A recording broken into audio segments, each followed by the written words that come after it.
the way the development went, it was, look, let's make 500 horsepower the first year. And then every year after that, we try to make another 100 horsepower. And then eventually when we made the horsepower that we wanted, we said, let's make another 1,000 RPM.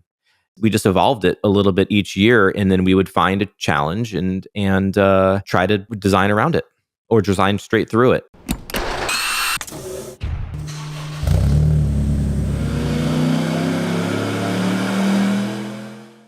Welcome to the HPA Tuned In podcast. I'm Andre, your host, and in this episode, we've got Stephan Papadakis from Papadakis Racing joining us.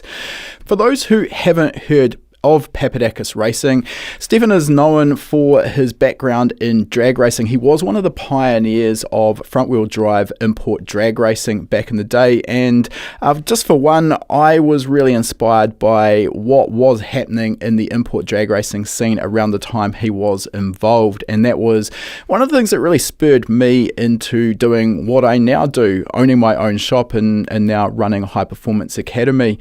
I know that Stephan has also inspired thousands, if not hundreds of thousands of other people more recently with his YouTube channel, where he gets into some really detailed rundowns on engine building and the strengths and weaknesses of different engines, as well as what goes into building a professional winning Formula Drift car.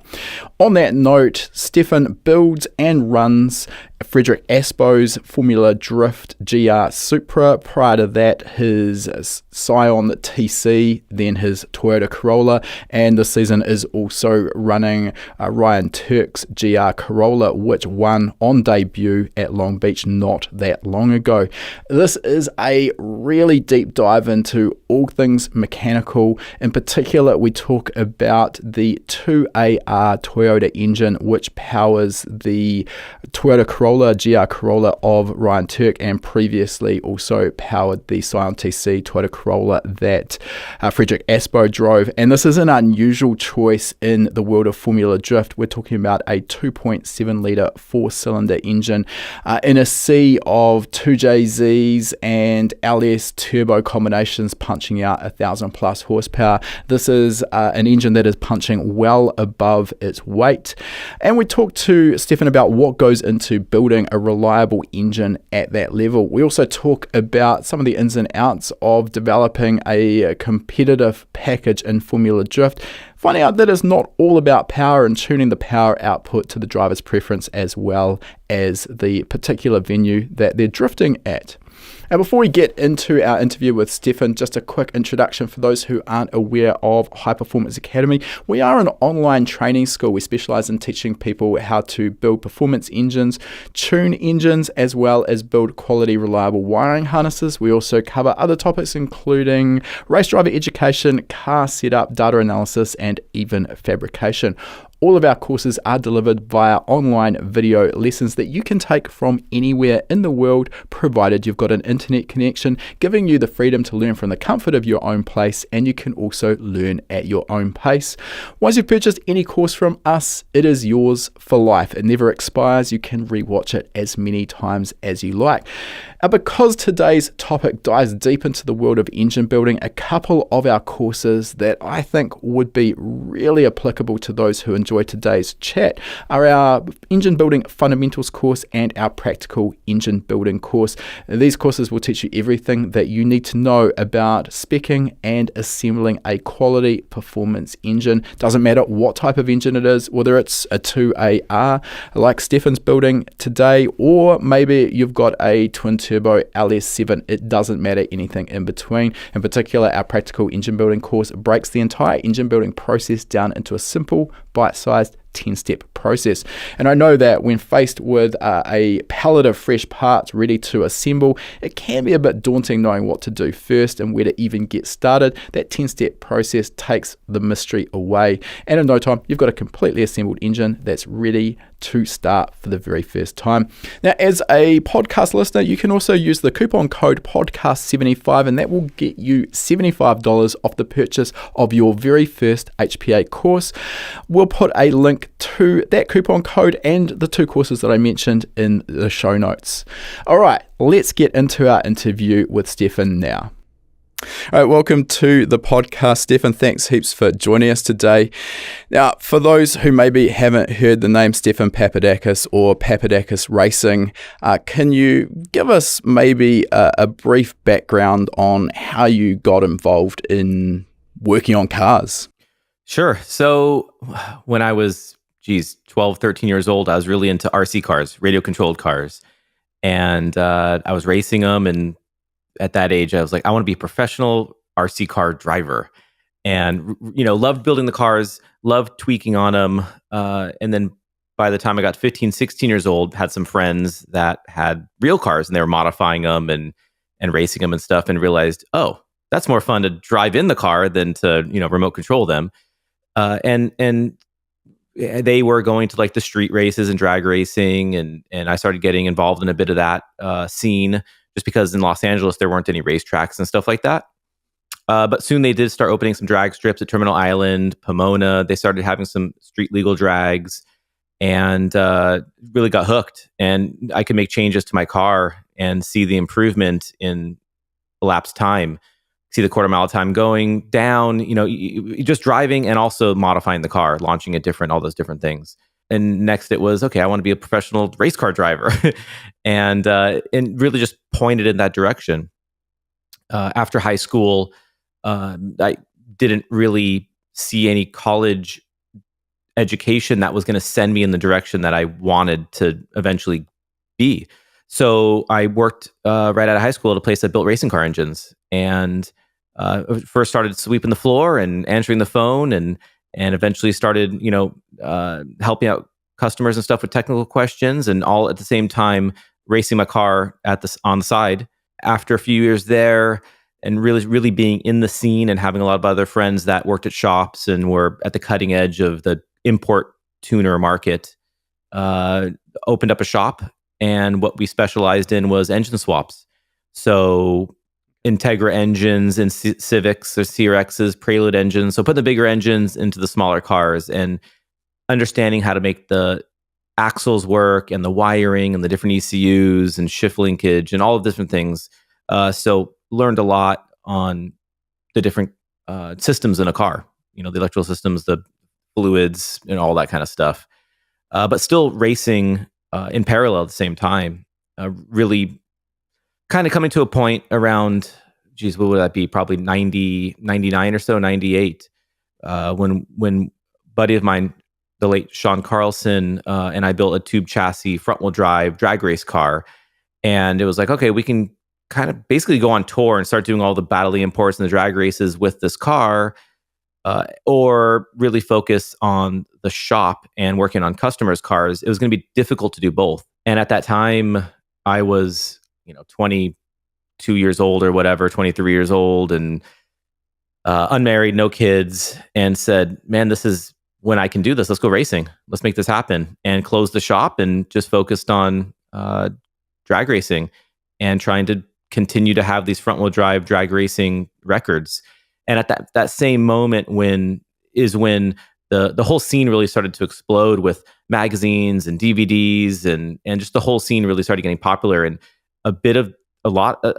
this next generation of racers or drag racers were coming up that were modifying import cars and sport compact cars and front wheel drives. And we were kind of leading that new generation of racers. As I see it, because I watched that develop, and I mean, your car and some of the others that were racing at that time probably is what actually got me involved, got me hooked into drag racing, and I kind of went down a similar path of starting my own shop, really as a way of making my own car go faster. But I think it's fair to say this was kind of the sweet spot in the import scene in terms of drag racing. The popularity of it was so huge at that time. And particularly the front-wheel drive sort of platforms, we saw a lot of effort and time and money being poured into making these front-wheel drive cars do something they really were never designed for. And the Civic that you're talking about there that was built with Sean Carlson, from what I recall, that was a bit of a history setter. I think it was the first front-wheel drive into the 9s, and then the first into the 8s as well, if I remember correctly. Yeah, that's right. And we were doing it at a time when we were looked at by the traditional drag racers as completely ridiculous trying to run these front wheel drive cars and go quicker. And they had these arbitrary barriers. They can't run. You technically can't run a front wheel drive car faster than 13 second quarter mile, then 12 second and 11 second. Like there was these, like these theories of, well, you'll be accelerating so hard that you'll transfer the weight off of the front tires, and then you just can't accelerate any faster. They were all wrong. And then now they're into the 7 second, no problem.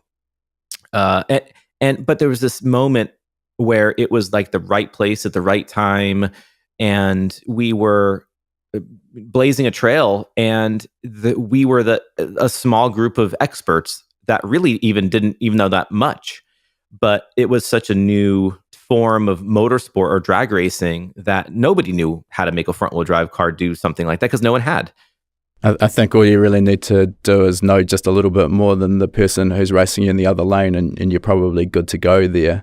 But yeah, definitely an exciting time and being at the forefront. I'd like to think we were at the same point with the four-wheel drive stuff that we were involved with back in the day, and definitely when you're sort of leading the way, it is very rewarding. However, obviously drag racing has incredible highs and incredible lows as well, so it's not all plain sailing, of course, and anyone who's been drag racing for a time is going to beat up on some parts. I'm interested in the skill sets that you brought to your drag racing and how the drag racing helped you develop. Obviously, you said you started working for a race engine builder, so I have no doubt you developed a lot of your engine building skills learning in that shop. But there's a lot that goes into this. You've talked about the engine conversions as well with the Honda, but then there's engine management, tuning as well, suspension tuning. What would you say your sort of key skill sets were at that point in time, and what did you learn from the drag racing? I think above all, the main skill set is to understand the project as a whole and being able to complete it within a budget and a time frame, and start a foundation to build upon. I had so many friends that they just couldn't get the car to the track. They couldn't get it finished for whatever reason. It could be budget, it could be whatever. But I really believed in get it to the track, start with something, and then evolve it from there. And the history, in my experience of working in the shop and doing these transplants and stuff, was a great foundation for that, because we had customers that needed their cars. They needed to drive around. A lot of them were street cars, and they needed to be finished, and they wanted them to be finished for the price that we quoted them, and they needed to be able to drive around and be reliable. And sometimes there were problems, and that was normal. And they'd come back, and we'd fix it for them and update it. And the next car that we would work on would be a little bit better because we would learn from it. And I used that same philosophy with going racing as well. It was finish the car, get to the track, let's baseline it, figure out a list and what we want to improve on, come back to the shop, get those done, go back to the track, and then hopefully continue to improve. That's actually a really good point, and I do see this happen a lot. I've been probably guilty of it in the past as well, where you're working on a project and you're trying to basically make it the best and baddest thing in the world right from the outset. But the situation is that probably when you're starting a project like your drag car, you don't even know what you don't know. And then there's budget constraints as well that everyone has, no matter what level you're working at. There's a budget that you're working with. So I think it's always smart if you can actually get the car finished to a point where you can go and race it, baseline it, as you say. Then you're going to start learning the areas of strengths and weaknesses of that particular chassis. No matter what you're racing, drag racing, circuit racing, rally, it's always the same. And then it's that iterative improvement.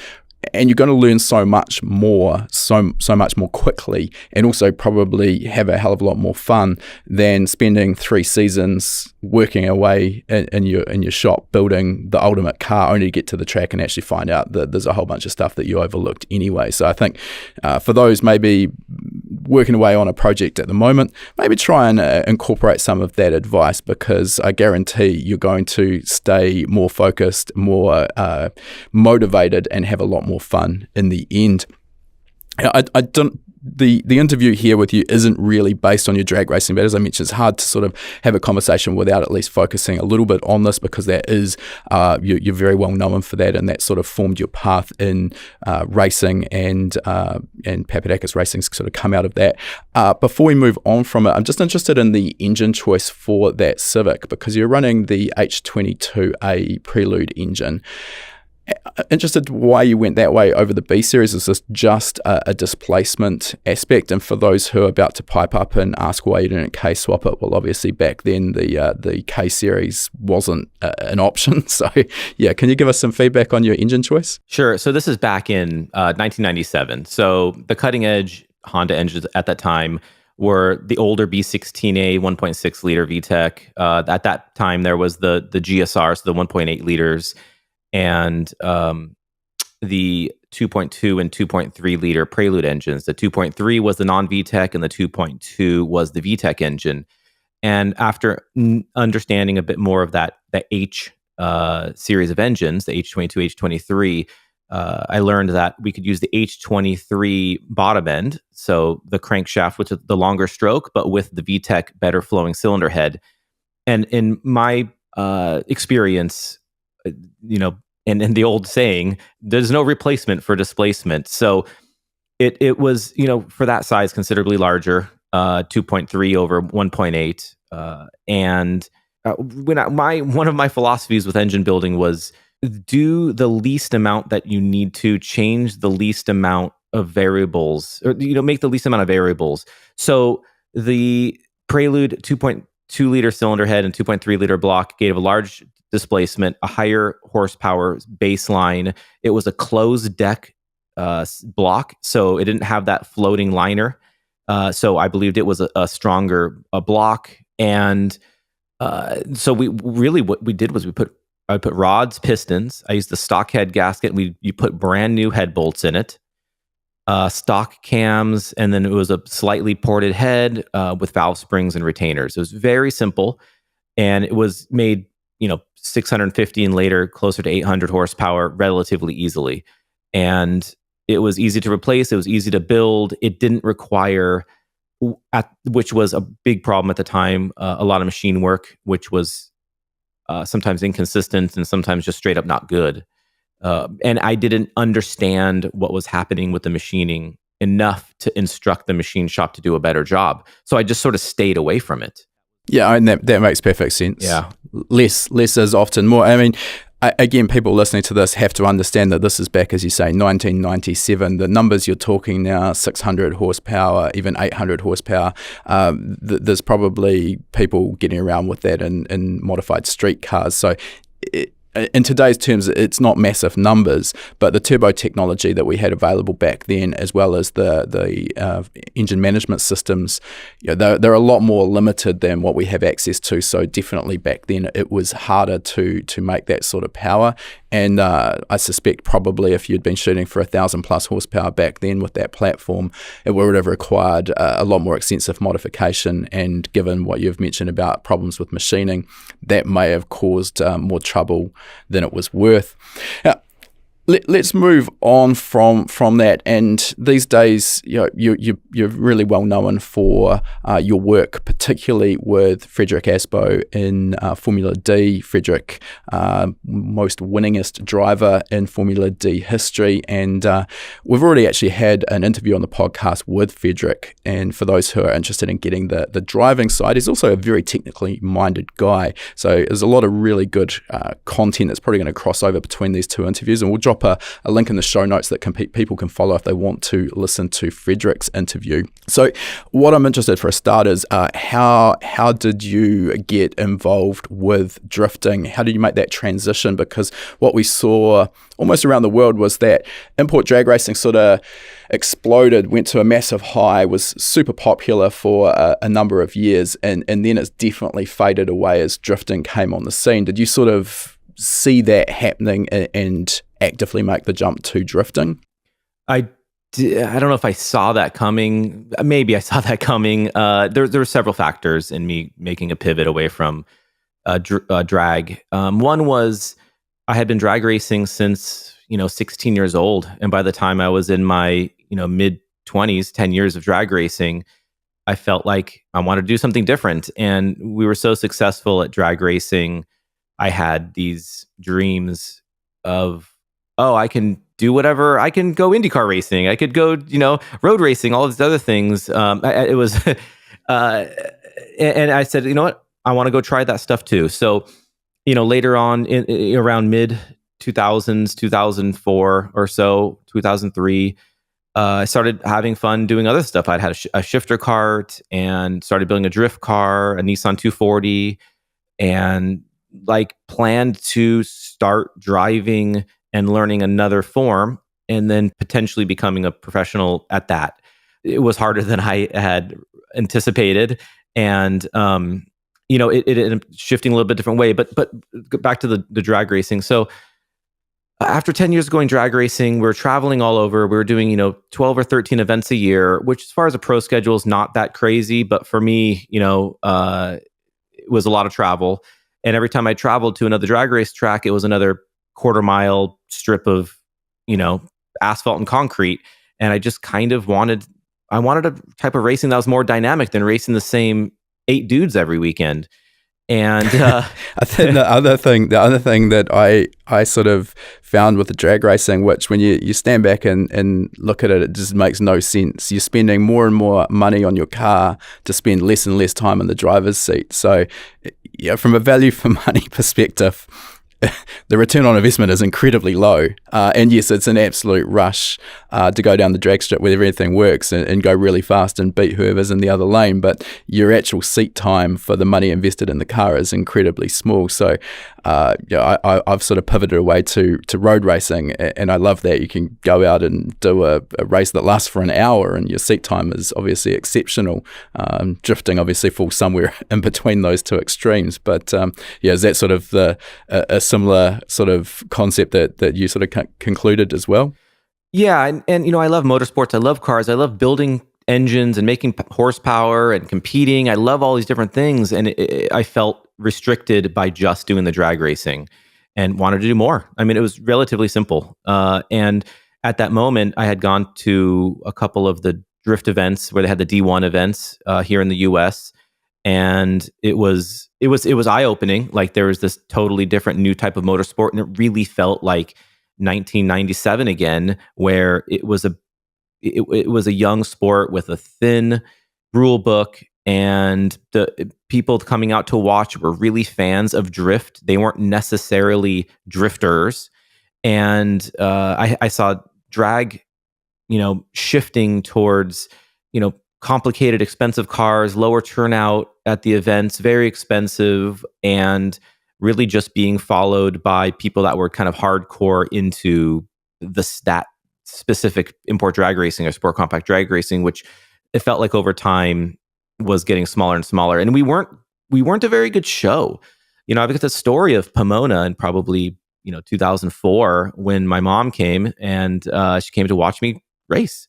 And she's out in the grandstands, and it's a hot day, and there were some oil downs and maybe a crash or something, and there was tons of downtime and no racing on the track. And she came back to the trailer and she's like, "Hey, we're gonna leave. It's just not that much going on here." And I was like, "I understand. Thanks for coming by." And it was like this moment in my head where, man, I don't think we have a show anymore. And it was like this weird thing it was like happening for the racers. And I felt if I want to continue to have longevity in a sport and continue to do this professionally, I need to do it somewhere where there's actually people that just buy tickets and want to watch it, not just the people competing in it. And drift was what felt like that sport. So yeah, I wouldn't say I dove in right away. And it was a couple of years of doing some drifting on the side while still doing the drag racing. Later on, we built a Honda S2000 in 2005, and I drove the S2000 in, what do we do, like 4 of the Formula Drift events, and at the same time, we had done 9 or 10 drag racing events that year. So pretty busy year, and we had received more exposure with this drift car, doing a few of the events, and me not even doing very well driving. than all of the drag racing stuff that we had done that year. So as far as sponsorship, as far as the partners that we work with within our team, it was ripe to have a conversation. Hey, why don't we take some of these our partners and why don't we move over to drift and we can do a 2-car team for the same cost as our 1-car drag race team. And I believe it's going to be great for great exposure, a lot of fun. People really enjoy watching it, and it's going to continue to grow from there. So in end of 2005, 2006, retired from drag racing and started 100% into drift. And I realized that I couldn't go out there and win these events. So we needed to bring on an A driver. And at that same moment, Tanner Faust, who was already driving in Formula Drift, was showing and being an excellent driver, but was having some challenges with the car that he was driving with some reliability. So we had talked, through 2005 and about maybe doing something. And then 2006, we hit the ground running, and we built a Nissan Z for him. And I was in the second car in an S2000. The split between the Honda and the Nissan platform, was that a big learning curve for you? Obviously, up to this point, you're Honda through and through, and you obviously know that platform really well. So how hard was it getting involved with something that's relatively foreign? Or you did mention the Nissan 240 that you'd built as well, so I guess it's not completely foreign. Well, once, when 2004, 2005 came around, we had so much experience within the team building race cars from the ground up, every aspect from, brakes to chassis to everything. And we're at that point, we're into our third tube chassis vehicle. It was a rear wheel drive, twin turbo V6, making 1600 horsepower, running 6 seconds in the quarter mile at, 215 miles an hour. And building these street cars, modified street cars for drift, was very straightforward. So it wasn't challenging moving over. And in addition to that, the sport was so young, and the understanding of suspension setup and chassis setup, drivetrain, all of that was so, there were so many new builders. It wasn't very difficult to get up to speed to be competitive. So essentially at that point in Formula Drift, the understanding of all of the componentry is maybe not as refined as it is now. So it's possible to come in as a new team and get up to speed reasonably quickly and be competitive. Whereas I can only assume now a brand new team wanting to step up to the plate and build a new car to compete at the top end of Formula Drift would be very difficult, if not impossible, but very difficult. Would that be fair to say? Yeah, I think that's right. And because we have to remember back in 2004, 2005, when this drifting was just starting to come up in the US, we were looking at Japan and what they were doing, trying to buy parts and copying their setups, what they were doing in Japan. And in Japan, it was pretty darn limited because there was only a couple of builders and a couple of key component suppliers that were. And you remember, these cars were basically street cars. So someone would take a stock S chassis, like an S13 Nissan 240 SX. They would put an SR20 turbocharged engine in it. They would leave it on the stock ECU most of the time. You'd buy like an angle kit, which would just put some spacers in the steering rack so it had a little bit more angle, and some kind of bolt-on shock spring package. Like, it was super basic, and the rest were some safety components. And even then, a lot of the safety components weren't even mandated. You're out there a lot of the time without cages and maybe put some 5-point seatbelts in the car. That's sort of what I've seen from the sidelines. Obviously, the drifting as a sport started in Japan, and when the US adopted it and really sort of went deep on drifting, what I saw from the sidelines was, in Japan, you're probably seeing drift cars with maybe 3 to 600 horsepower, and back at that point, the old AE86 with the naturally aspirated 4AGE still actually stood a chance. And the US kind of adopted that. Obviously, you look at what others are doing, why reinvent the wheel, and started probably there or thereabouts, as you've just mentioned. But rapidly over a fairly short period of time, the small displacement 4-cylinder engines were thrown away, with some exceptions which we'll talk about shortly. And big capacity V8s with turbos and 1,000 plus horsepower sort of instantly became the norm. What drove that so quickly compared to what had been the norm in Japan with relatively low power levels for so long? Yeah, there's a couple of key car builders here in drift. One was ASD that was doing I think it's ASD that was doing all the cars for Falcon. There was us and I think maybe one other that were really leading the charge on competitive drift cars. And we had all come from a traditional motorsports background here, not traditional, but a US, American motorsport background. And when you started looking at all of these very expensive and hard to build import engines, so at the time, what would be popular, 2JZ and the SR20 engines and things like that, it was a little bit different scene back then, 15 years ago. People were drag racing and making a lot of power. But if you're trying to make 600 or 700 horsepower reliably weekend after weekend, it was still a challenge. And you could go get basically a crate LS7 Chevy engine for a fraction of the cost and a fraction of the actual effort to put it into the vehicle, and end up with a more reliable setup. And that is the direction that ended up being competitive for a little bit until we got closer to 1,000 horsepower, and then it became challenging again to make a reliable LS-based engine. Yeah, of course.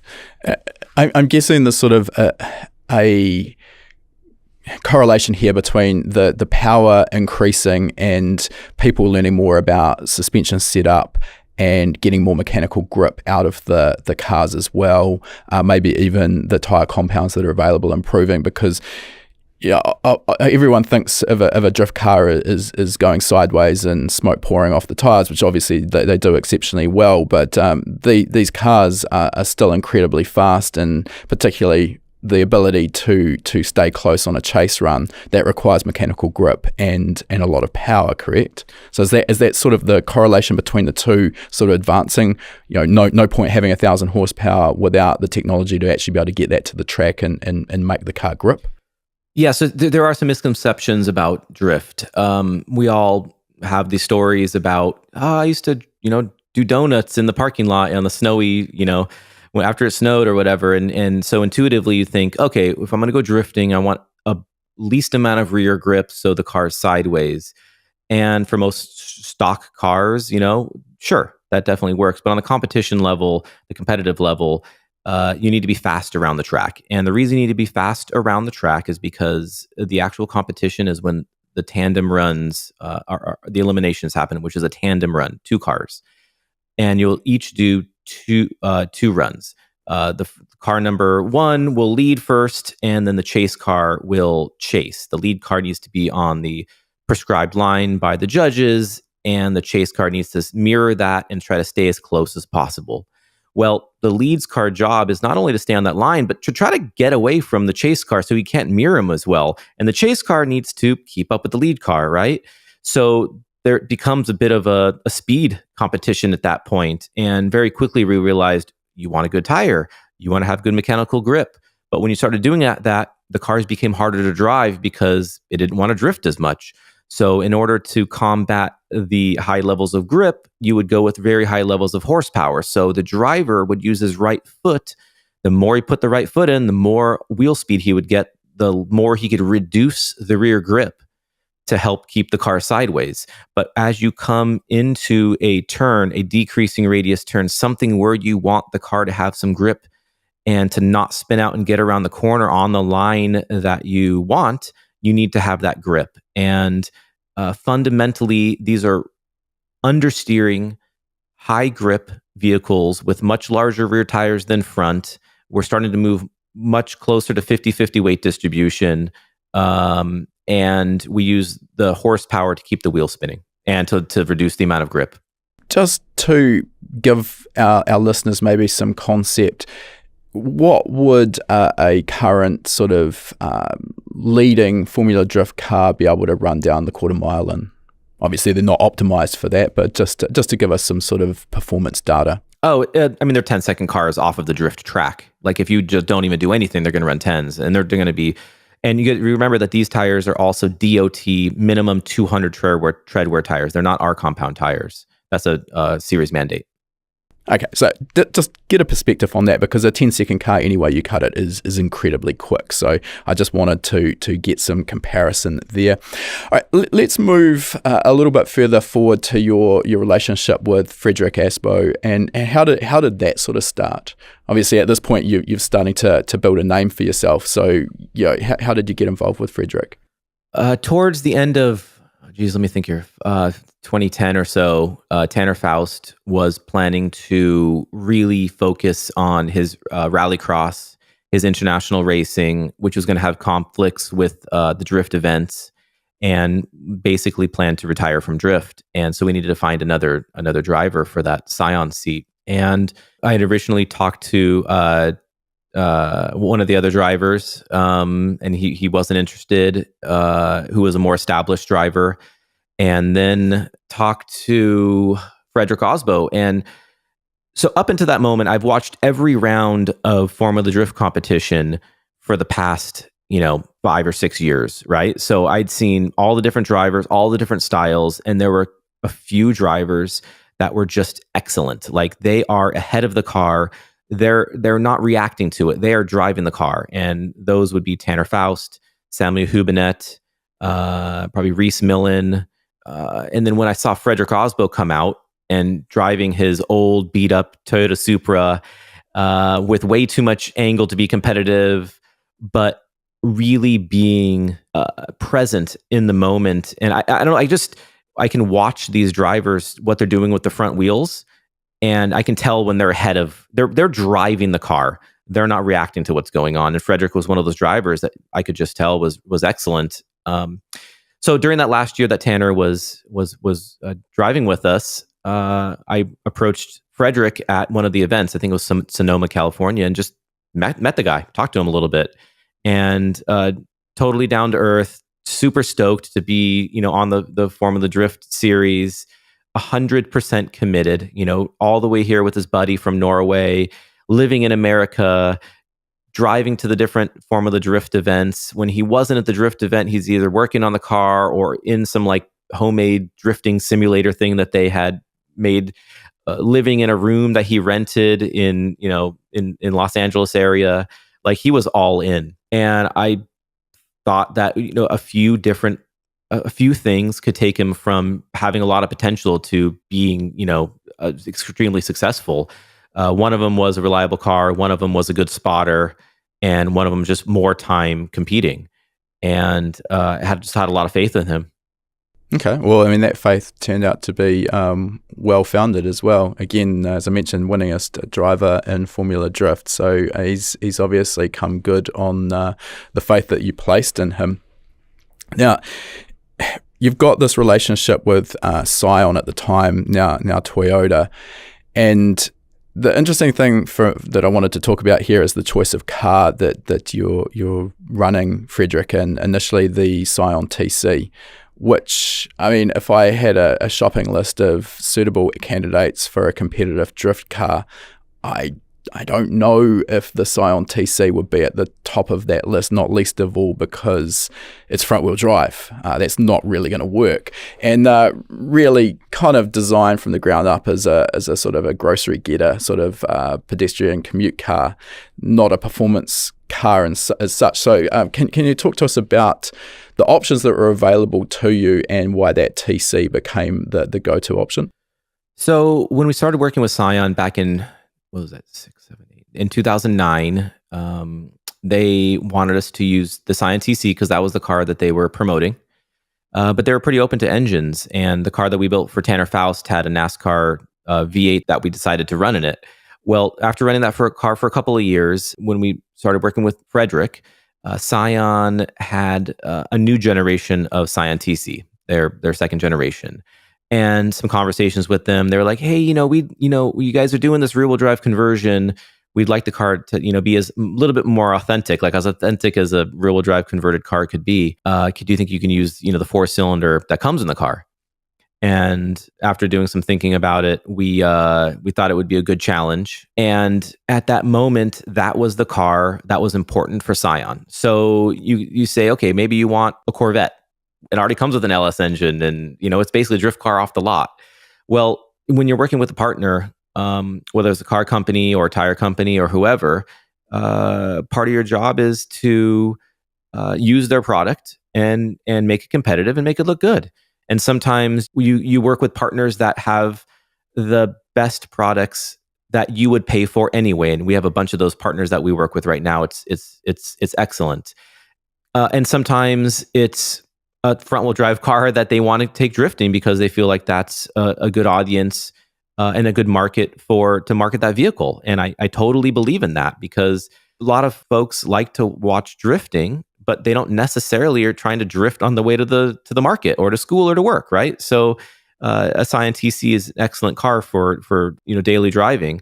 And one of the big benefits of working with a team like Papadakis Racing and what our skill set is taking cars or engines or whatever it is and making it competitive. Like, that's what I love to do. It's not as much fun if someone just hands you the most competitive driver and most competitive car, and then you can just go beat everybody. Like, that's not going racing to me. That's, I don't know. I just like the challenge of I'd like more challenging setups. So when they talked about using the 4-cylinder and using the Scion TC, starting with front wheel drive, I thought it was a great challenge, and it turned out to be a huge challenge.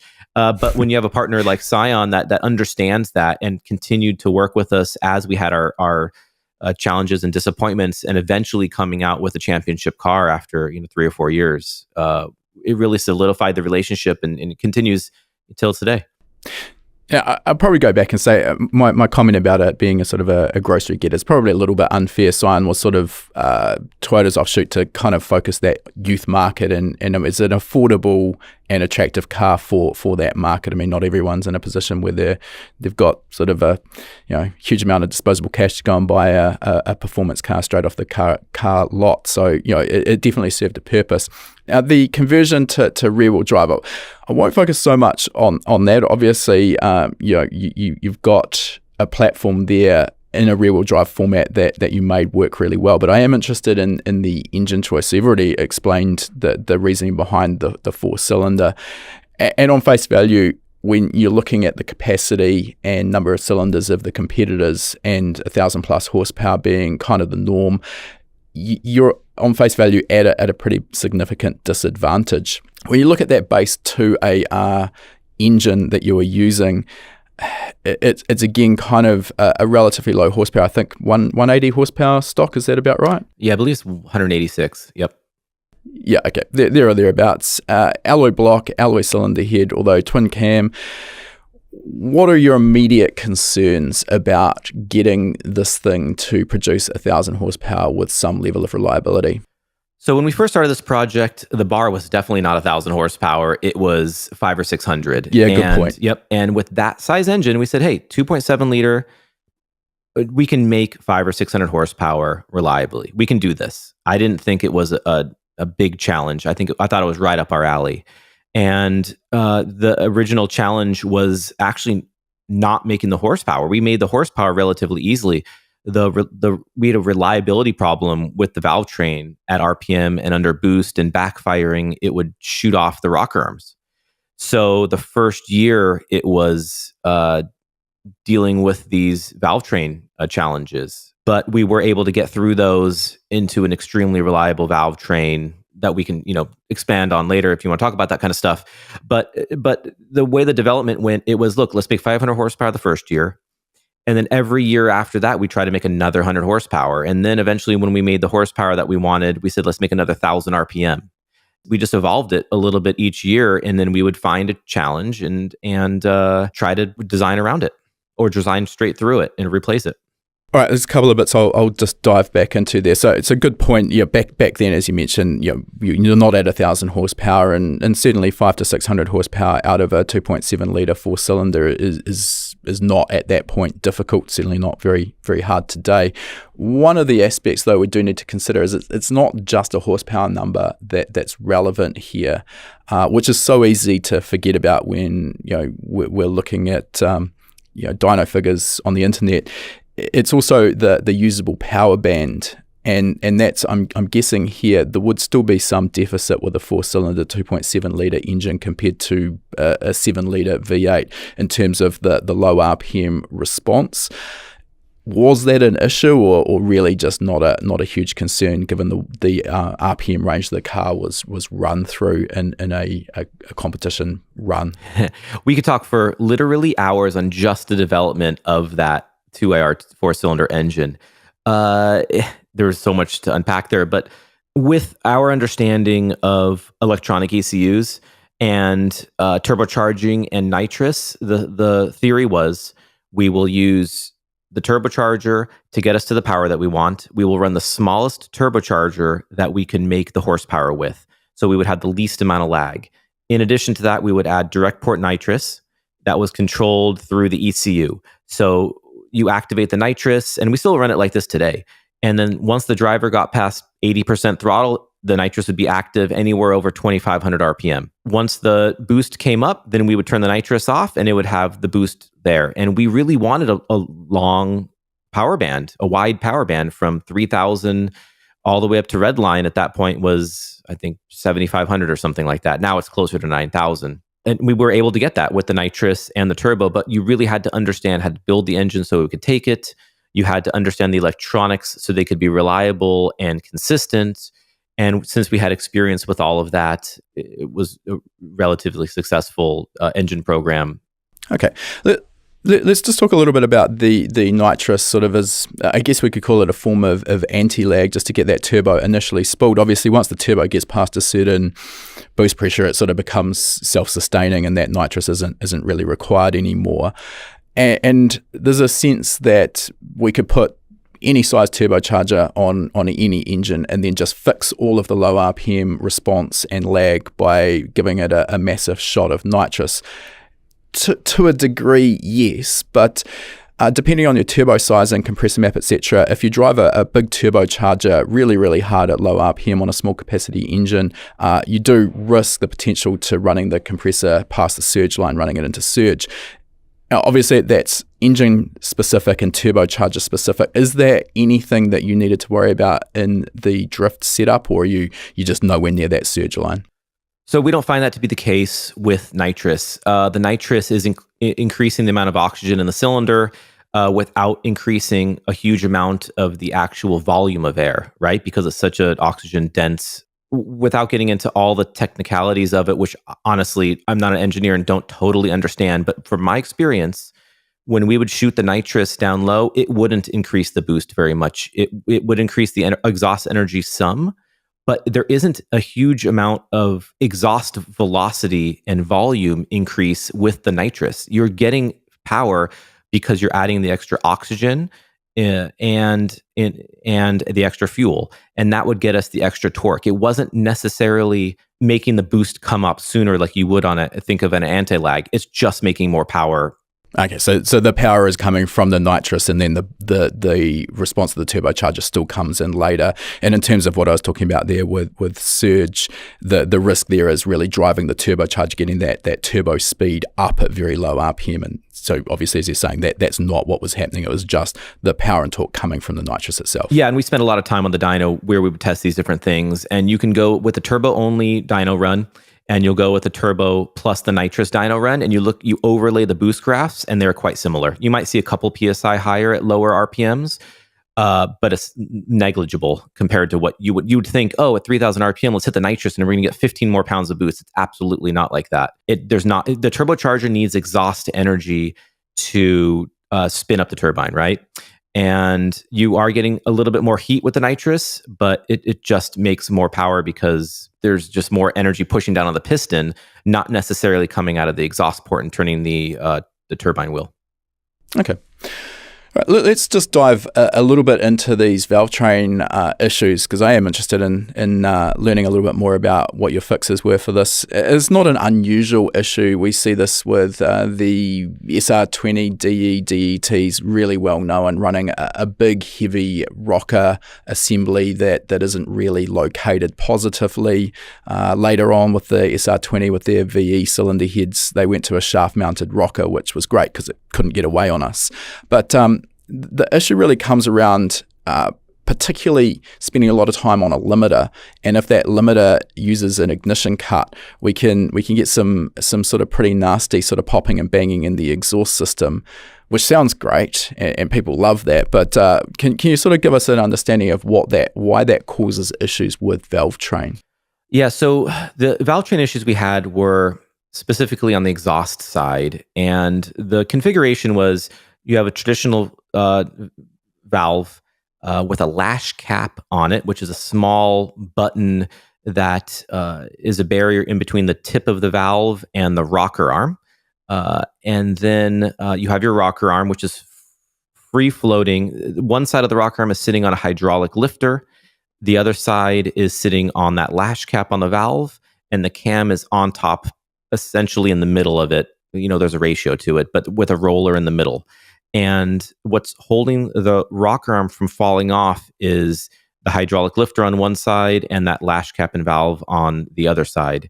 What would happen when the car would backfire, or you'd get an excessive amount of exhaust back pressure? So the best that we could figure was two things could happen. You'd have the cam coming around trying to push the valve open, and because the valve would be very hard to open due to the high cylinder pressure, it could collapse the hydraulic lifter. When it finally opened the valve and the cam came around to the backside and it was time for the valve to come up, you'd have improper valve lash and the rocker could fall off. You can also have the same situation on the valve side where if there's a backfire or large pulse or high amount of back pressure in the exhaust, the turbo manifold, it could hold that exhaust valve open slightly. And then when the cam went to close, it would allow some lash or play on the rocker arm and the valve tip and that valve lash cap, and things would just fall off. And so that's what we would have. The car would backfire, hit the rev limiter, and rocker arms would just fall off and lash caps would fall off, and they weren't being retained in any way. So that was the problem. Interesting. You mentioned the hydraulic lifter, which obviously in a production engine is pretty much the norm because it's maintenance free. There's no need to adjust lash. And you've mentioned lash a couple of times. For those who may be unaware of that term, that's essentially the clearance, if any, between the cam and the rocker or roller or whatever it is, depending on the valve actuation. And normally we'll have some defined amount of clearance, not strictly with a hydraulic lifter arrangement. It runs zero lash. But the problem being that in that situation you've just mentioned, we kind of lose control of the rocker. The cam lobe's no longer contacting the rocker, or the rocker's no longer contacting the valve. And when that happens, when that rocker is not positively located, it can get out, which we don't want. The point I wanted to query there is hydraulic lash adjusters or lifters is pretty common in a competition application where maintenance is no longer really our main concern to convert to a solid or mechanical arrangement. It sounds like you weren't doing that. You were still running the hydraulic lifters. Yeah, that first year we were running the factory valve train just because there was nothing else available. We said, hey, let's let's get the car running. Let's get to the track. Let's see what the weaknesses are and then work on those. Unfortunately, that first year, the weakness was so great and it took so long for a solution that we just limped through the whole season, barely keeping the car running because it would happen to us basically every weekend. But an engine builder friend turned me on to a billet rocker arm configuration with a solid lifter and switching. And we also switched out to a larger diameter valve that then deleted the lash cap. It was a whole... We were basically just using the cylinder and casting at that point because we had to change the guides, the valves, the springs, the retainers, the rockers, the lifters, and then we had to regrind the camshafts to a different profile to work with all of those components. And these components actually were designed originally for the Ecotech drag team, the GM drag racing team that spent gobs of resources. Eventually, I think ending up at like 1,400 horsepower or something like that with their drag racing 4-cylinder. Well, interestingly enough, it's strange how these modern vehicles and engines and even some of the suspensions seem to be very similar over different manufacturers. Well, the hydraulic lifters fit right into the lifter bores in our engine. The rockers were a close enough rocker ratio that we were able to use them. And then we had a valve supplier, and now we use SuperTech, but initially it was a different supplier, make us some custom valves, and then some different springs as well. And we also had some help because, I don't know if you remember the name from A Blast from the Past, which was Chris Rado, who had a Scion TC that he ran in Time Attack. Well, those guys were also developing the 2AR a bit separately, and they had their own engine program. And once in a while, we would share each other with some information, and or they sold me some parts, and I'd kind of figure something out. And eventually, we all ended up with that rocker arm configuration, which was extremely reliable, and what we even run on Ryan's Corolla 2AR engine today. So that essentially fixed that, put that issue of reliability in the valve train to bed for once and for all. It did. As we started going up in horsepower and then eventually up in RPM, we switched to a little bit different valve spring with more seat pressure and much more pressure. Now we use these really high-end valve springs, the exhaust especially. We use these pro stock motorcycle valve springs that are only available from PSI Racing, and they're like this unobtainium. They're not that crazy, but they're a very high spring rate in order to keep control over all of the valve train on the exhaust. For whatever reason, that engine, that cylinder head, the exhaust cam train is hard to keep settled down, and it requires a lot of spring pressure. I assume with the application, though, the fact that the drivers are spending probably more time on a limiter than most conventional racing applications, that's going to sort of make the situation more obvious or much worse than it would in another form of motorsport. Yeah, it could, but I know that folks that were road racing, and also there's very similar valve train design in the early Scion FRS, the Subaru engine. And they were having a lot of rocker arms falling off as well. And I think it's just an early version of that sort of cam train. And the later engines use a very similar looking cam train. It's very similar in our B58 Super engine, where it has the same configuration where you have basically a floating rocker arm with a roller on it. But they got rid of the lash cap, and there's a small little spring that connects and holds the rocker onto the hydraulic lifter. And we run those up to 8,700 RPM in stock valve train configuration. We have springs and retainers and such and valves, but the cam follower, the rocker and the lifter, hydraulic lifter are factory and unmodified.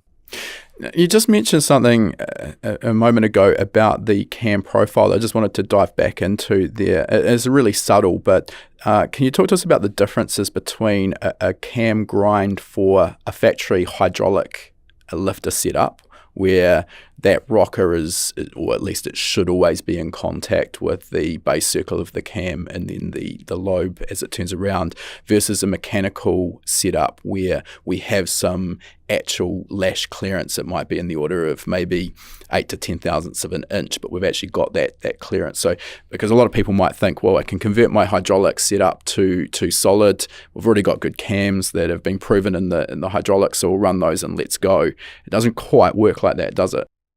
You're kind of at the limit of my understanding with cams. We usually have experts, and I'll try stuff out and say, hey, this worked better, this doesn't. But it has to do with the ramp, the rate of acceleration of the valve train as the cam lobe pushes down on the rocker and the valve train.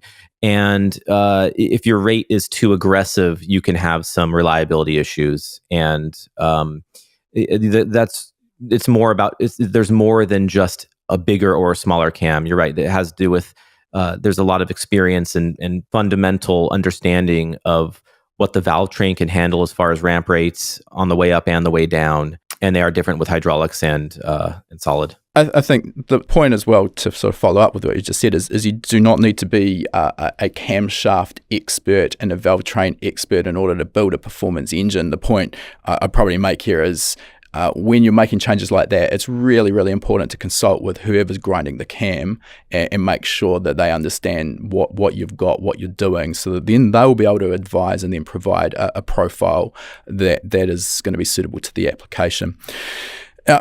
Another aspect with this 2AR, and I don't want to sort of do it to death, we've got a bunch of other stuff I really want to talk about as well, but just in terms of head gasket integrity and, even at the start with sort of 500-600 horsepower, when you're running that nitrous down low, and then obviously as the power levels come up, you're running nitrous down low to sort of give the driver more bottom end torque. The cylinder pressures at low RPM around peak torque are going to be massive, and that creates problems quite often with head gasket integrity.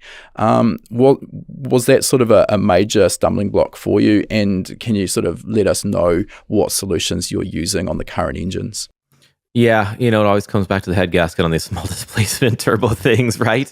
Honestly, it's still a challenge today. We just, with Ryan's car with the 2AR, top qualified and won the event. But that Saturday morning, we changed an engine because we came in. The car ran perfect on Tuesday, the media day, then perfect on Friday, and even on the dyno before that.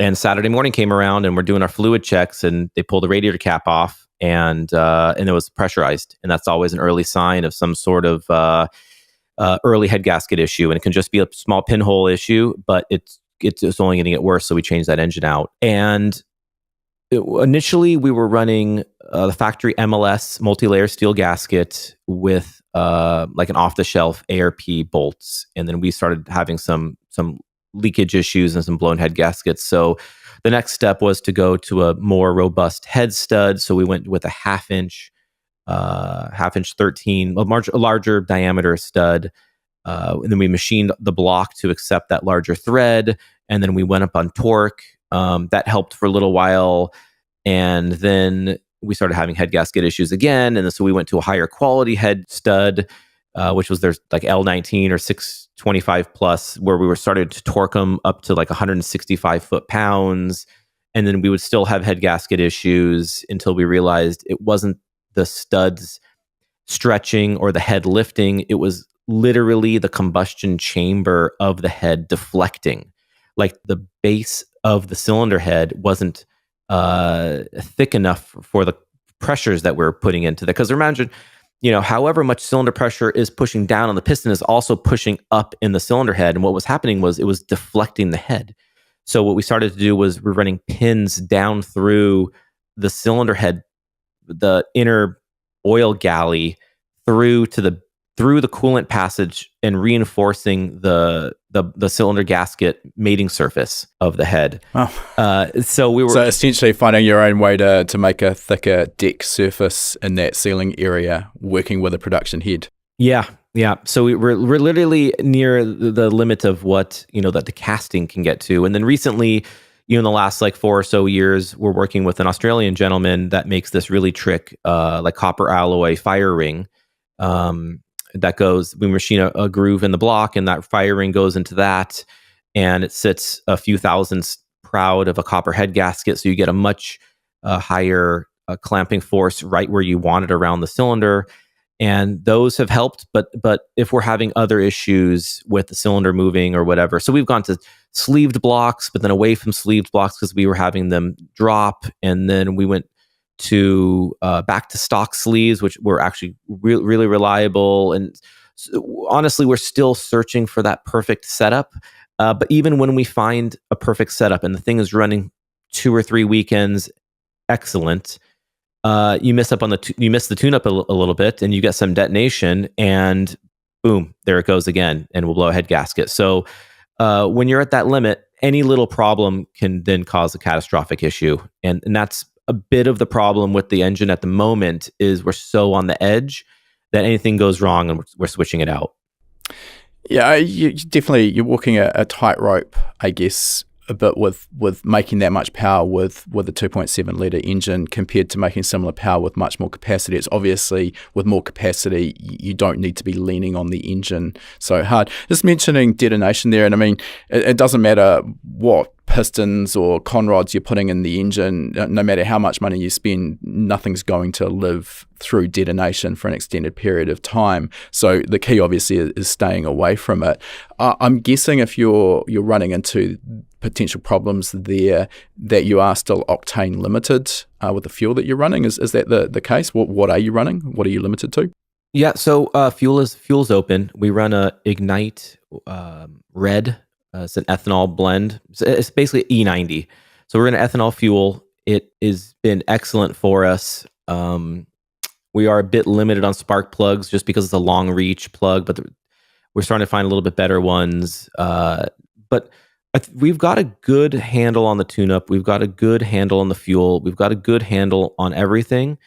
It's just, you get to a track and sometimes it's hotter than it was. And you want to run at the most boost and maybe turn up the nitrous. And we're getting to the point with the 4-cylinder where we're trying to extract as much as we can out of it. And sometimes we'll turn it up a little bit too much. But the problem we had the other weekend at Long Beach was probably, I'm thinking down to an assembly, a build issue where we've used the cast cylinder head component too many times and rebuilt it too many times. And we needed fresh parts.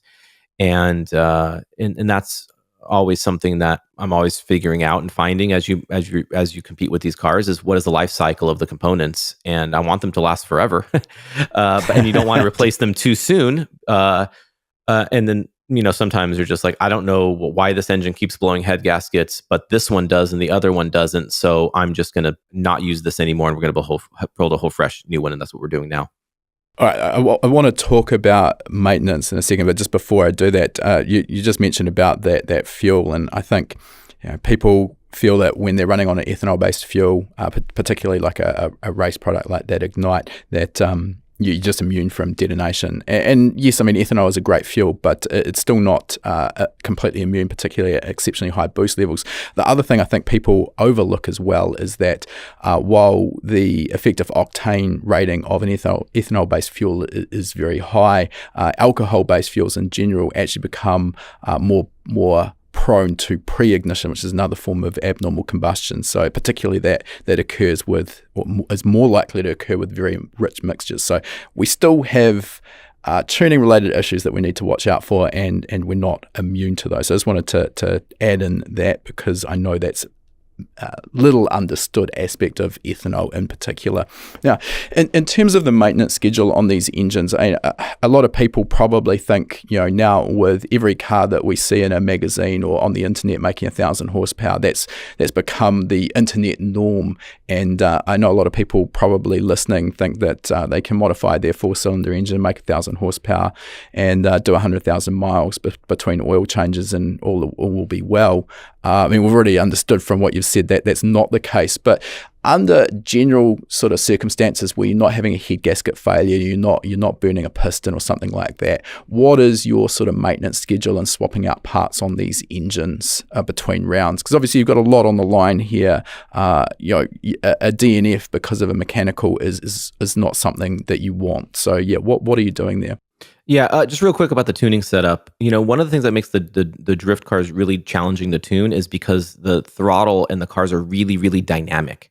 If you're going drag racing, even road racing, it's usually some kind of part throttle to full throttle. Drag racing is 0 or full, and then you shift, 3 or 4 times down the drag strip. The drifting guys are on and off the throttle. They're part throttle. Nitrous is turning on. Nitrous is turning off. Boost is coming on. Boost is coming down.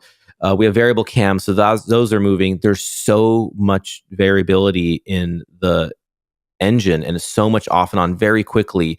It's hard to get it perfect, and we can have knock. Every time, not every time, but the driver can get back in the throttle really quickly, and things are moving, and you can have like a knock real quick before the fuel, gets into the cylinder. Like you can have this moment where it comes out the injector, it's not necessarily making it into that combustion cycle. Yeah, combustion event. Yeah. Okay. Yeah. And so you're momentarily very lean, essentially. Yeah, and so you can have these one or two combustion events where they are lean and you do get a moment of knock, and sometimes that can lead to the beginning of a problem, a bigger problem.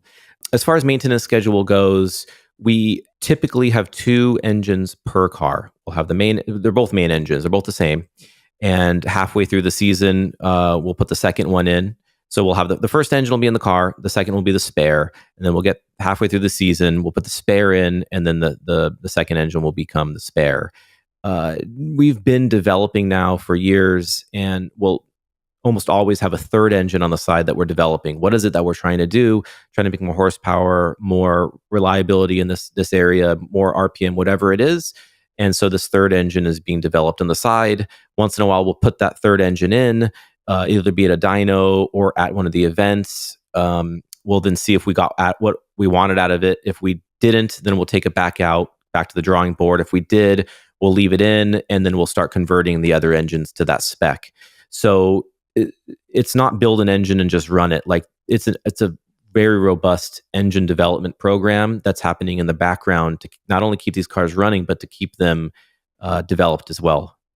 Yeah, I guess the target's always moving with the competition as well. So if you stay stagnant, it's not going to take long before you start falling behind.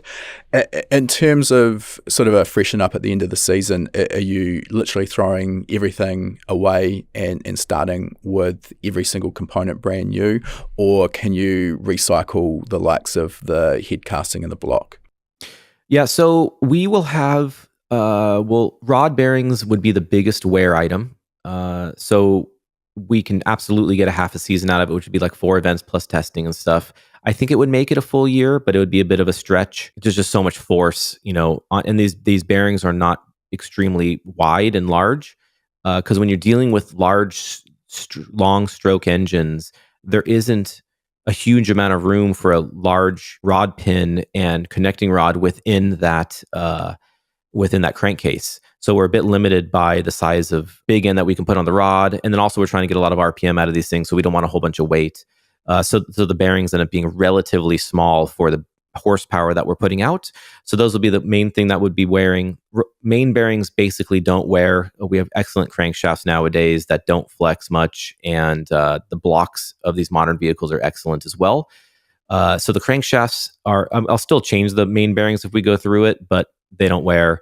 The crankshafts we've had now last, I think we have some Sonny Bryant cranks in the 2AR that might be approaching 5 or 6 seasons now, and they still come out. They have no cracks, and they'll be, half a thou, under thousandths of run out. So they're excellent. The blocks themselves will typically go for maybe a couple seasons. We'll go a season, and then we'll rebuild it, and we'll go 0.25 millimeters over, because there is a ring set available for that. And then once we get out of that, then we'll trash the block. We'll need a new block. As far as the cylinder heads go, there's not much wear on it, other than if we had a head gasket problem, we've got to machine it. And we'll probably get a couple years out of a cylinder head, sometimes 3. Valve springs typically don't wear or wear down or lose pressure much, just because we're a relatively low lift cam. For what these springs were originally designed for, like pro stock motorcycles and stuff. So those do last a while. And then whenever we go through an engine, we'll put all new timing components on it. The chain, the tensioner, all of the guides, and the cam gears and such. Yeah, okay. It's a professional engine program, so what you're talking about there makes complete sense. And you get the ability, when you do work at that level, to start a season with the confidence that engine problems, with the exception of the small things we've already talked about, should not be a consistent issue. Let's come back as well to the rod bearings. You've sort of talked about the issues with occasional knock.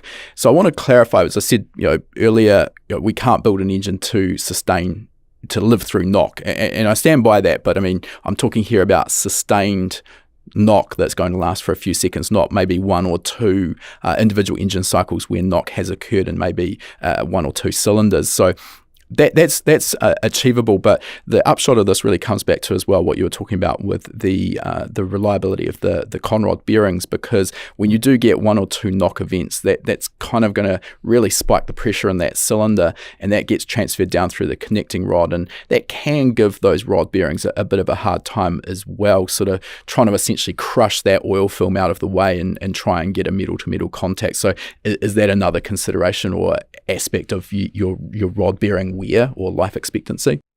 I think it is. And we've now trended towards higher oil pressures, which can help that, as most motorsport has tried to reduce oil pressures to have less parasitic losses from the pumps and such. At the power and the type of racing we do, we're not concerned with that. We are more concerned with the reliability. So I've had to untrain my brain from some of the traditional motorsport trends. So, typically, you'd say minimum of, a 10 PSI of oil pressure for every 1,000 RPM. So for 9,000 RPM, we want 90 PSI. But when you look at like top fuel cars and, the high horsepower drag cars, they're into the hundreds. I think they might be a couple hundred PSI oil pressure. So we were running 80, 85 before. Now we're getting closer to 95, 100. This season, we're probably going to get closer to 100, 105. And I'm keeping an eye on the bearings to see if they get better. But we've also changed to new oil supplier this year, Ineos. So when we ran the Ineos oil back with the NASCAR Scion TC, that thing was excellent. Like we would beat the heck out of that engine. We'd bring it back to Ed Ping for them to rebuild it, and they'd kind of look at it and put it right back together again. So I think we're going to have some better wear, I think, with these new modern oils. The new modern oils, you can run, a zero weight, a 050 and get more protection than if we were running like the old school 2050 without all of the high oil temps and stuff like that. So there's still stuff that I'm learning, and I'm always keeping an eye on whatever new products that we can use to help reliability with the car. I guess one of the benefits as well from the fact you've been running that same engine essentially for so long, you've been seeing them come back from competition, you're stripping them down, inspecting them for wear and looking at how the components are sort of living under those conditions. It gives you the ability to start developing things like you said there, the oil and the oil pressure. You can get a direct back-to-back comparison between a change in oil or oil pressure and see how that's affected things versus your last setup, which most of us unfortunately don't get the opportunity to do. We sort of run one engine and that's kind of it. So that is a nice aspect with the development you are undertaking. Talking about development, we'll move on from the 2AR, and I want to talk about the BMW/Toyota B58 and the A90 Supra. And again, sort of as a long-time viewer of your YouTube channel, it looked from the outset like you were probably one of the sort of early movers in sort of embracing that platform. And when the A90 was first released, there was a lot of skepticism, particularly with the 2JZ lovers and the Mark IV Supra, and why did they put a BMW engine in a Toyota, etc.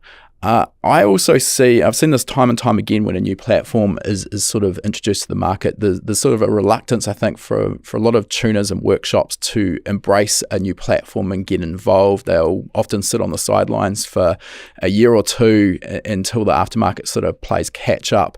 And at that point, they might dive in, but they've obviously lost a couple of years maybe of experience on the platform. You've kind of gone the opposite way, which brings its own challenges. So why was it you were so quick to get involved with that B58? Yeah, we have a different business model than a tuner, right? The tuner needs to have a customer come in, request something, and then he needs to be able to deliver it. The problem with a lot of a new platform like the B58 or the GR Supra was, I don't know if any tuning shop could guarantee anything, so that would be difficult.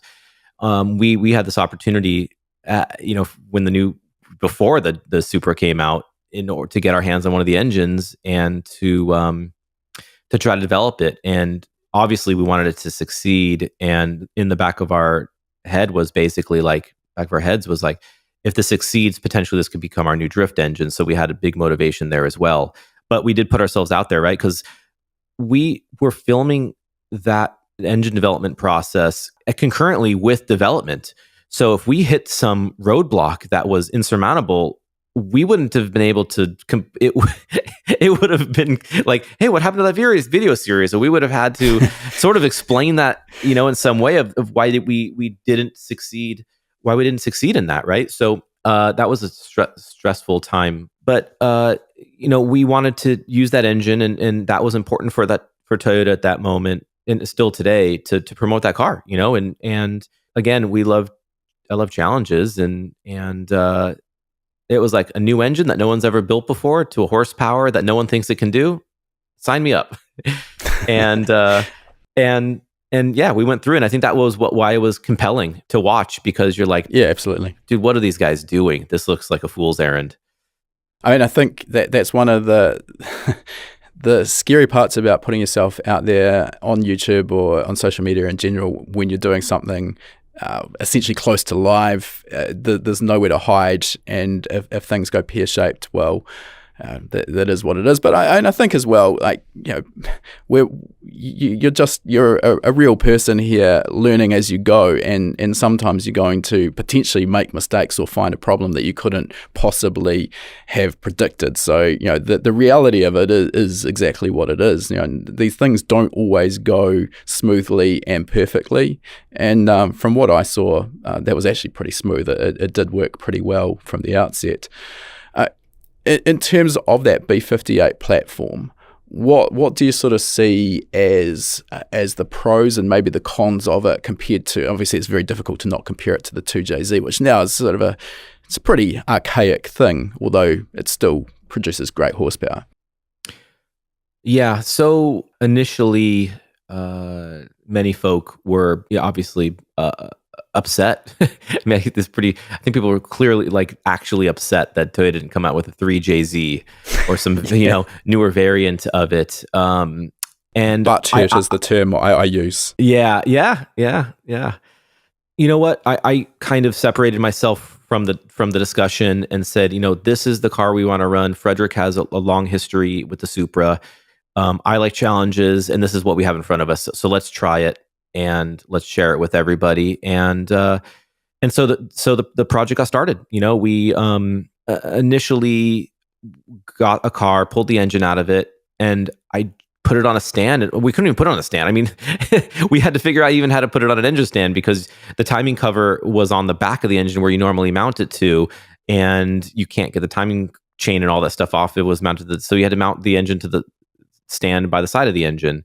And there were special tools I didn't have. It was an exciting moment to get through that engine and get into it. And I used every experience that I had with building engines over the years, and all of the different resources that I had, friends, and giving them a call and saying, hey, this is what I've got in front of me. What do you think? What do you think? And I just kept talking to different friends and experts, and they said, well, I don't know, this is what's worked for me in the past, or this is that. And eventually I get input from a couple of different experts, and then come up with my own decision on how to move forward. And what we decided was minimal, which is my sort of fundamental thing. So let's use the stock crankshaft, let's use the stock bearings, the stock oil pump, let's just go with rods and pistons.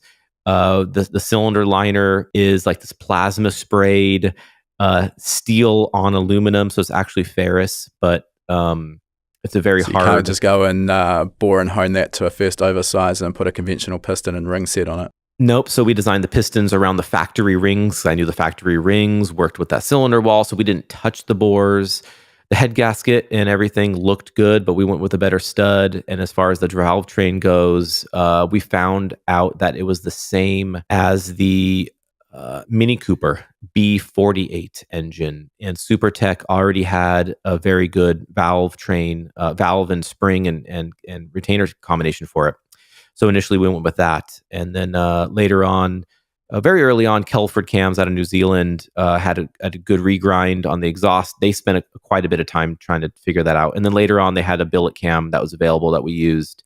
But the first engines that we ran on the dyno, it was, okay, what turbocharger did we need for 1,000 horsepower? Let's put that on there. And we just kept turning up the boost until we finally made the power. But the biggest limitation on the B58 initially was the integrated exhaust manifold, where it has a 6-cylinder engine. You'd expect it to have 6 exhaust ports, but it only has 2. So it has a very restrictive cylinder head in order to do whatever they're doing, to spool up the turbo or to have the engine heat up quicker or whatever. So that early engine was really challenging to get to 1,000 horsepower. But in 2021, when they came with the new cylinder head for the GR Supra that has the 6 exhaust ports, the thing made another 150 horsepower immediately. So now we back to something a bit more conventional. Yeah, now we make 1,200 horsepower on the thing in reliable form.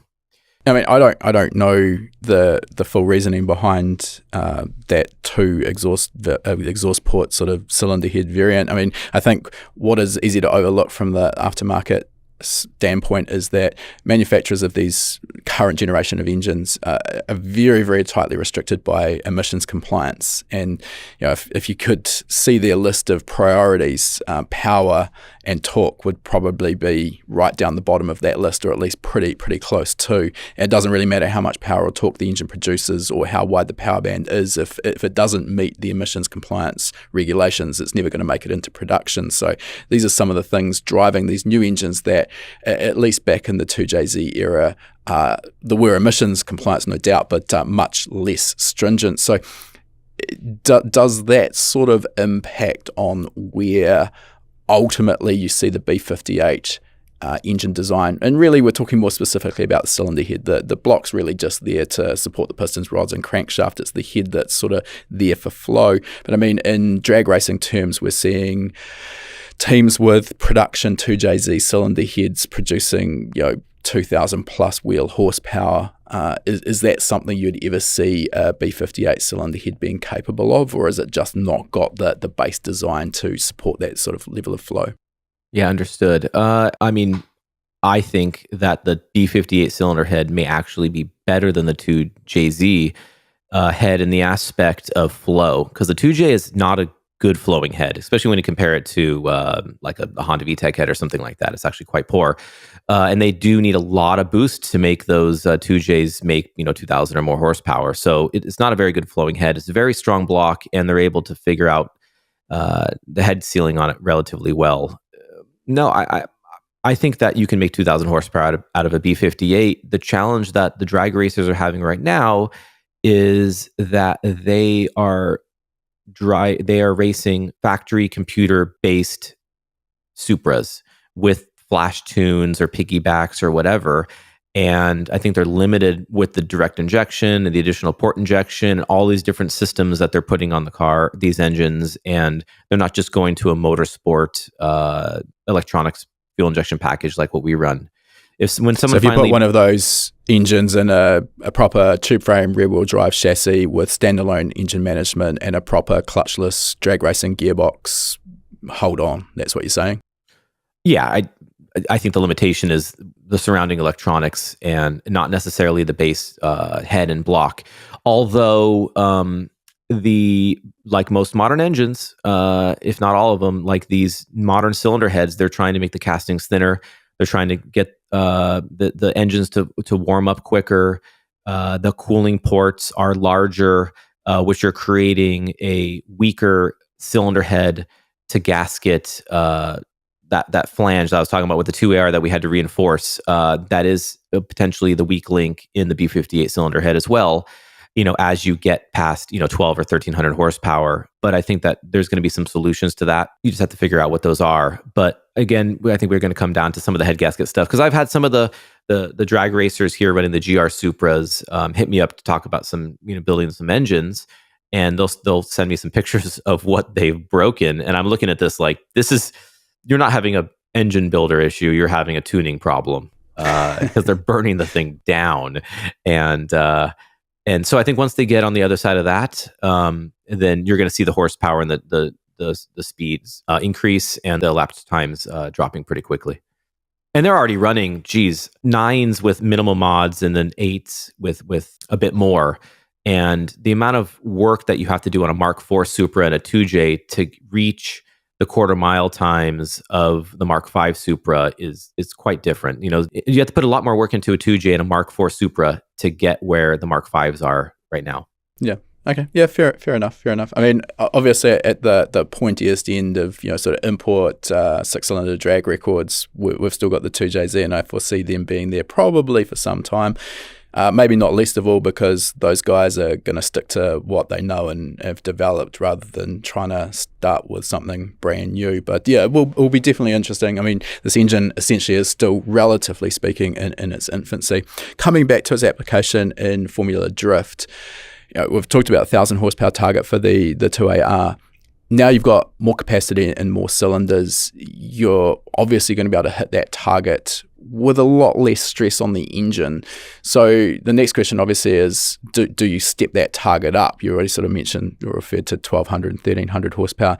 Is that sort of that next target that you're aiming for, or is 1,000, give or take, still kind of enough to get the job done?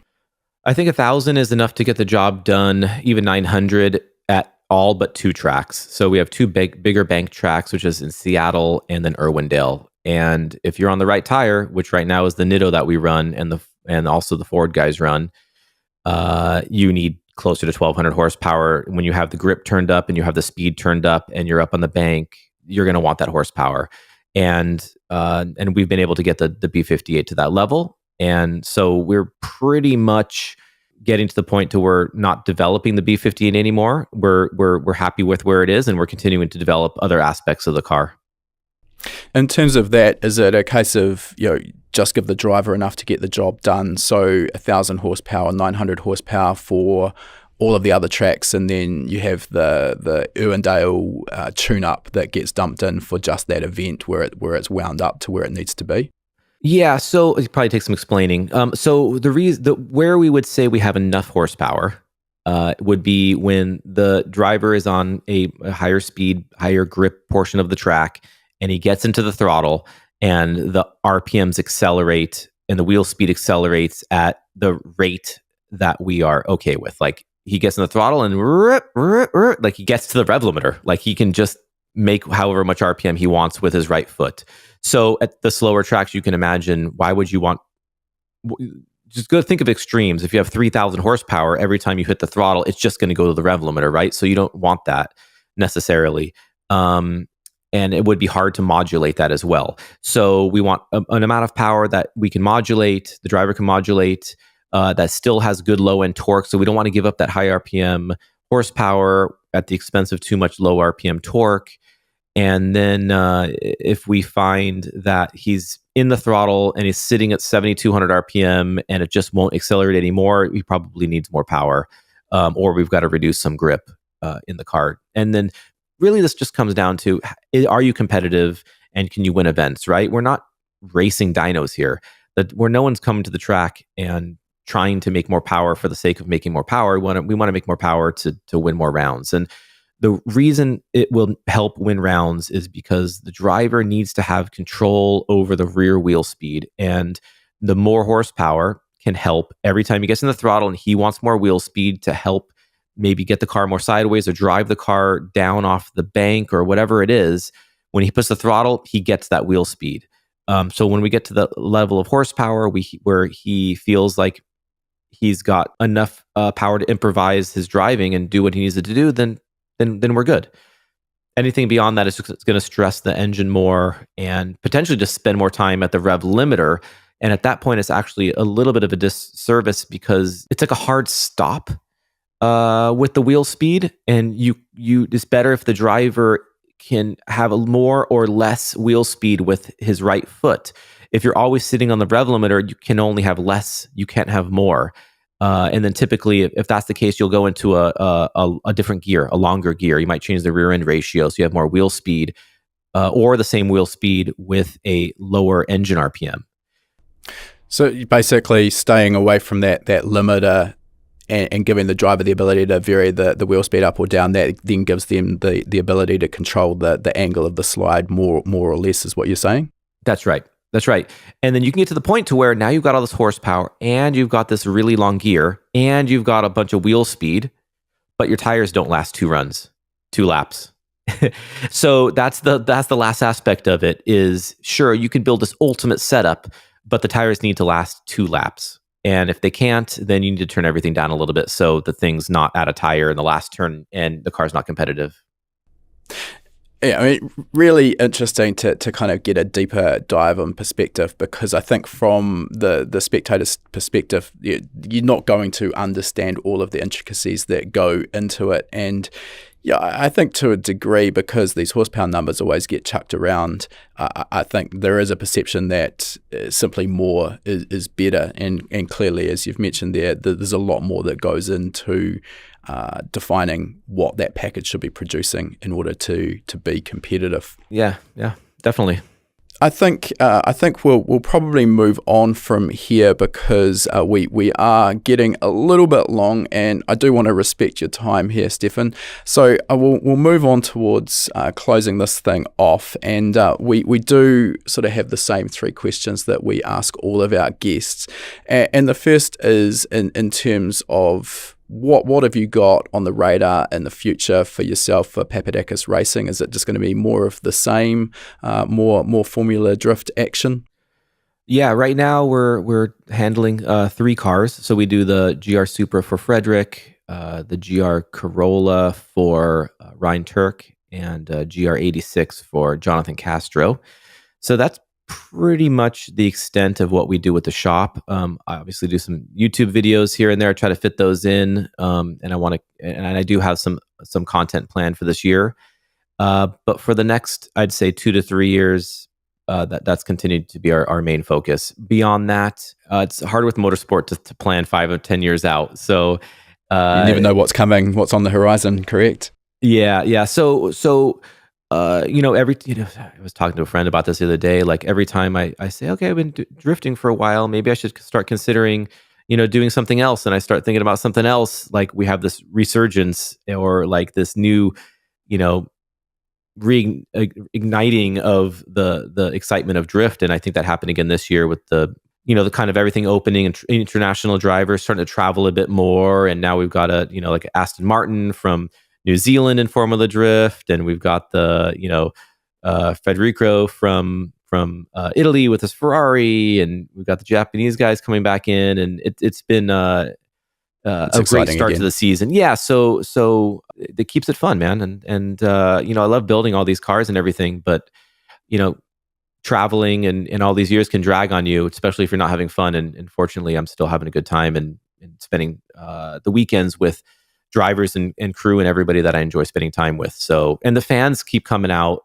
Like, I just can't believe, like, just short little story. Like I keep having younger fans of like the YouTube page coming up to the trailer and meeting me and saying, hey, thank you for putting out the content. You really got me into, working on cars, and now I want to, build race cars and get on a race team and doing this stuff. And man, I remember being there at that moment when I was that age, and then now kind of being that person that is inspiring people. It's it makes me want to continue to do what we're doing and to not back off.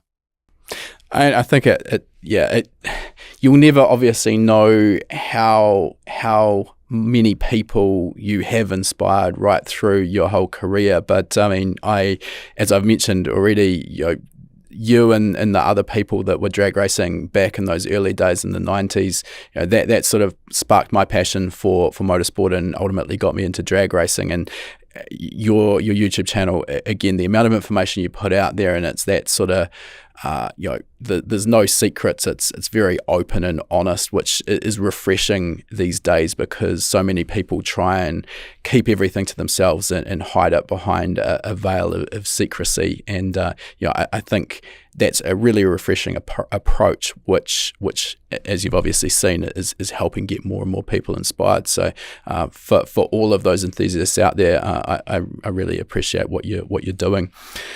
Now, in terms of your career, it's been fairly extensive, and you've been involved in a lot of different aspects of motorsport, and obviously seen a huge amount of success with everything you've been involved with. Looking back over that, is there sort of any advice you could give to a younger version of yourself, or an upcoming younger enthusiast looking to maybe follow somewhat in your footsteps that would fast track your progress? Yeah, advice for myself. Geez, I followed my passion, and I think I did my best at surrounding myself with good people that I enjoyed spending time with. So I'm happy with that. If it was, to give advice to anybody, it would be continue to learn not only the trade and the thing that you want to be good at, but also look outside of that as well and see where you can be inspired and where you can learn from what other people do in other professional arenas, and learn from that to apply to yours. Because if you have your head down and you're under the hood of whatever it is, your car or your shop or your scene or your group of friends or whatever, it's been in my experience, it's hard to become bigger than that and grow beyond and really grow and blossom. You have to continue to learn from other. So I'll go to off-road events and look at the off-road trucks and what they're doing with the Baja stuff and short course, and we race those for a little while.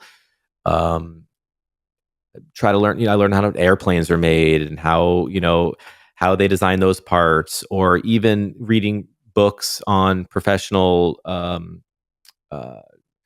cyclists and how other professional sports folks train, and even taking some of those strategies and having conversations with like Frederick Osbo and seeing if maybe we can apply some of those strategies into driver training and driver mental toughness and things like that, and crossing over outside of our specific sport, I think has helped a lot in growth.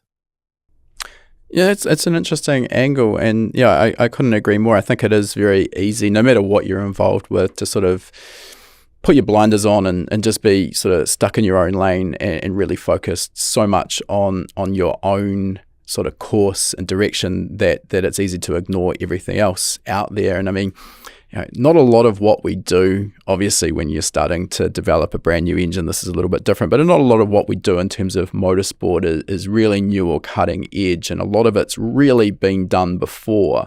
So, if you can look at what others are doing in other disciplines of motorsport and maybe apply some of those lessons, it can really fast track your own progress without having to learn all those lessons the hard way. Another element I will just add in here, and we could have talked to you, I'm pretty sure, for another 2 hours, but again, as I said, I do want to respect your time. What I've seen, and this is deep on your YouTube channel, is your application of more modern technologies. We didn't get to dive into it, but the likes of CAD design for roll cage manufacturing, CNC bending and notching of those roll cage components, and then also you're quite deep now into the technology of 3D printing of inlet manifolds and canal exhaust components, which I find really, really fascinating. But we'll hold that conversation perhaps for another day. So I guess the upshot of all of this, if we sort of paraphrase, is don't be afraid to sort of look outside of your own lane and see what else is happening in terms of technologies around you, and apply. If possible, you may end up fast tracking your own progress. All right, last question for today. If people want to find out more about what you're doing, if they're not already following your YouTube channel, social media, where can they head to? Yeah, so I post on two main places. It'd be Instagram, and that's at Steph Papadakis, STEPH, and just Google my name. I'm sure that stuff would come up, and then YouTube.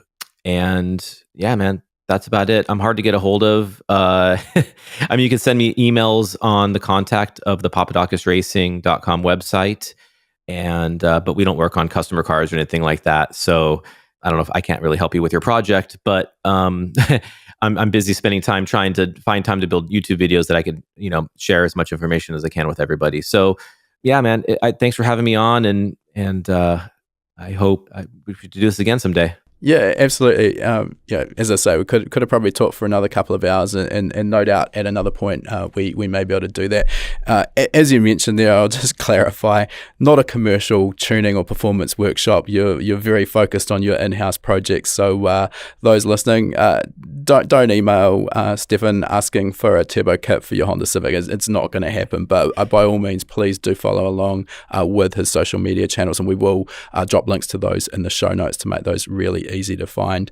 And as I say as well, you're pretty active with replying to comments as well. So that's probably the best place to, if you've got questions on YouTube videos, etc., ask away, and hopefully Stephan can find the time to get back and reply. All right, again, thanks very much for coming on, and really appreciate your time. It's been a great chat and hopefully some real good insight for those who have been listening. Thanks for having me. All right, that concludes our interview. And before we sign off, I just wanted to mention, for anyone who's been perhaps hiding under a rock and hasn't heard of High Performance Academy before, we are an online training school, and we specialize in teaching a range of performance automotive topics, everything from engine tuning and engine building through to wiring, car suspension and wheel alignment, data analysis, and race driver education. Now, remember, you've got that coupon code. You can use podcast75 at the checkout to get $75 off the purchase of your first course. You'll find our full course list at hpacademy.com/courses. Important to mention that when you purchase a course from us, that course is yours for life as well. It never expires. You can rewatch the course as many times as you like, whenever you like. The purchase of a course will also give you 3 months of access to our gold membership. That gives you access to our private members only forum, which is the perfect place to get answers to your specific questions. You'll also get access to our regular weekly members webinars, which is where we touch on a particular topic in the performance automotive realm. We dive into that topic for about an hour. If you can watch live, you can ask questions and get answers in real time. If the time zones don't work for you, that's fine too. You're going to get access as a gold member to our previous webinar archive. We've got close to 300 hours of existing content in that archive. It is an absolute goldmine. So remember that coupon code podcast75. Check out our course list at hpacademy.com/courses.